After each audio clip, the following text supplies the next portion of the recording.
बिस्मिल्लाहिर्रहमानिर्रहीम अस्सलाम वालेकुम वेलकम टू बायोलॉजी क्लास 11 बायोलॉजी दा पदी के बदन में यो टॉपिक को पोलियो د पोलियो बारे کې پتا شو لیدلی چې اکثر کمان ګرځي ماشومان د پولیو خطرې کې اوس دا پولیو داسې یو مرض دی چې په دې کې د ماشومانو یا د لویو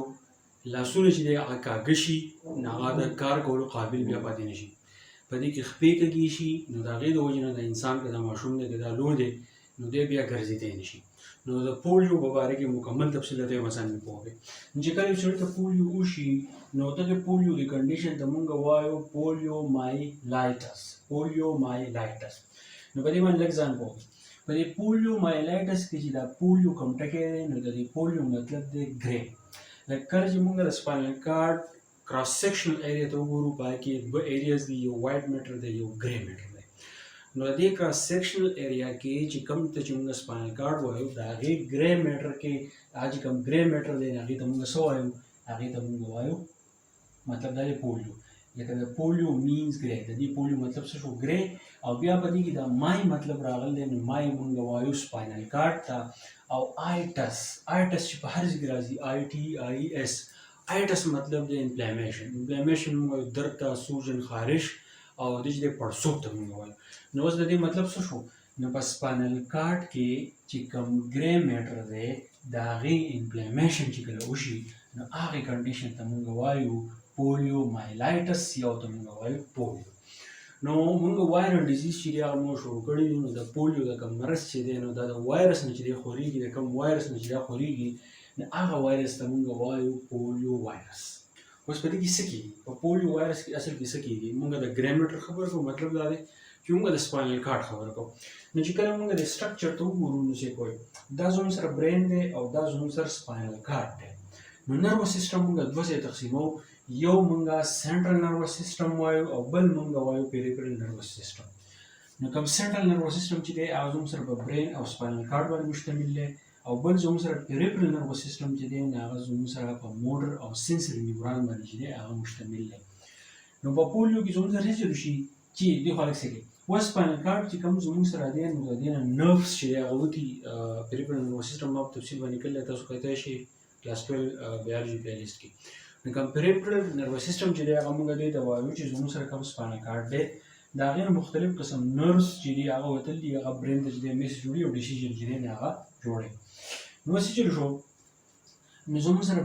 سنټرل نروس سیستم چې دی هغه برین او سپاینل کارډ باندې مشتمل دی پیریفرل نروس سیستم چې دی هغه په موټر او سنسري نیورون باندې چې دی مشتمل دی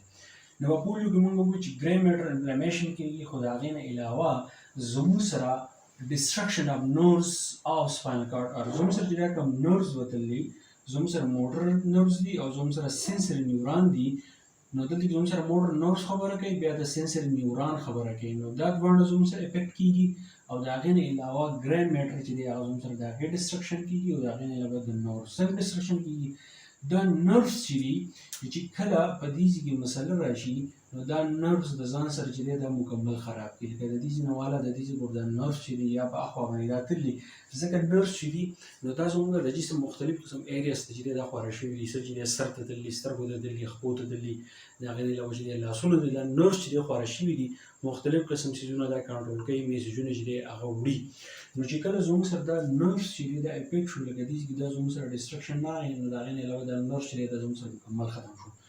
که فرض که دا نرو چې دی دا زموږ خپې ته تللی نو زموږ د خپې کنیکشن چې د سپاینل کارډ برین سره چې دی دا ختم شو نو بیا زموږ سره کوم سپاینل کارډ چې دی کوم برین چې دی نو هغه بیا دا وایي چې د دغه حسي اړو زما سره څه کار شته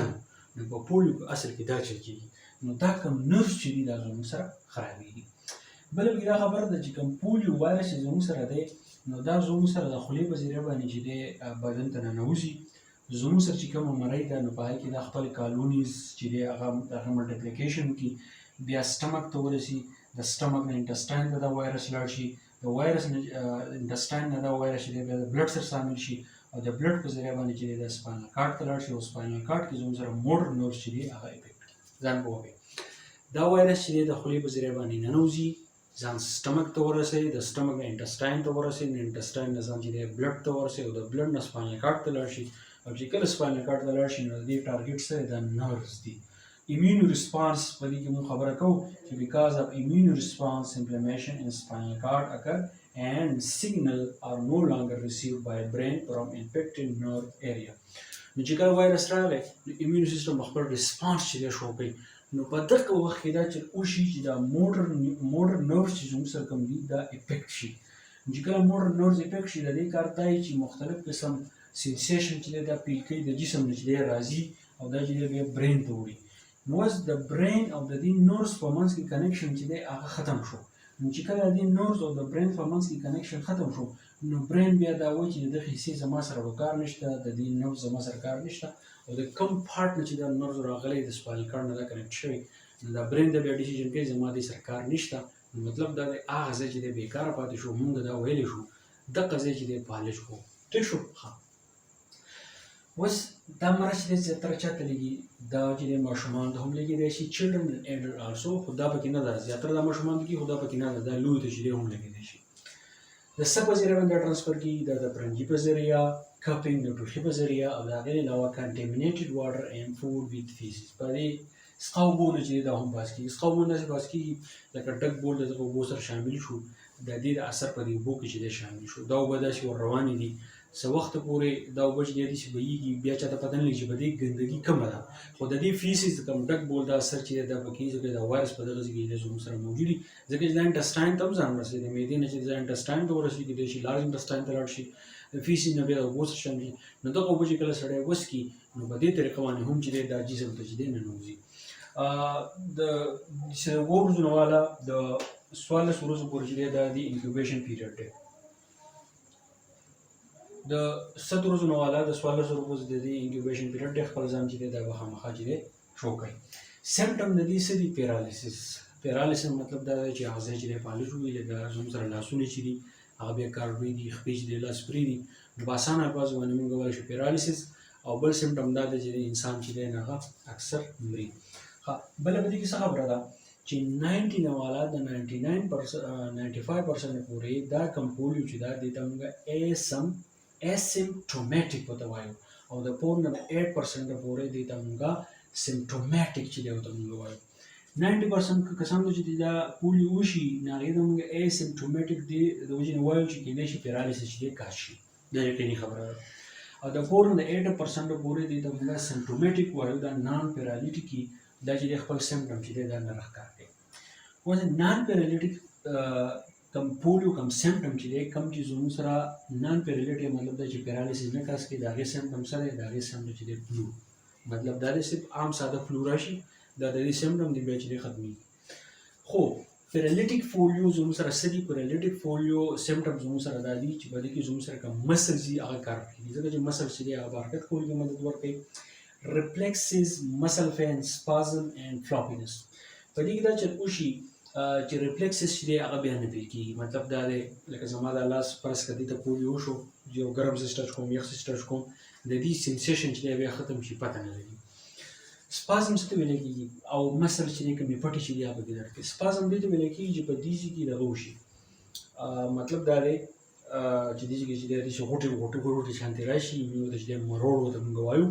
که فرض کړه په دې ځای کې چې چل کېږي نو هغه دې ته چې دی بیا نه پیل کېږي دې ته موږ ریفلیکسز مسله چې دی هغه موږ دې ته وایو. بل زموږ سره پلاپینس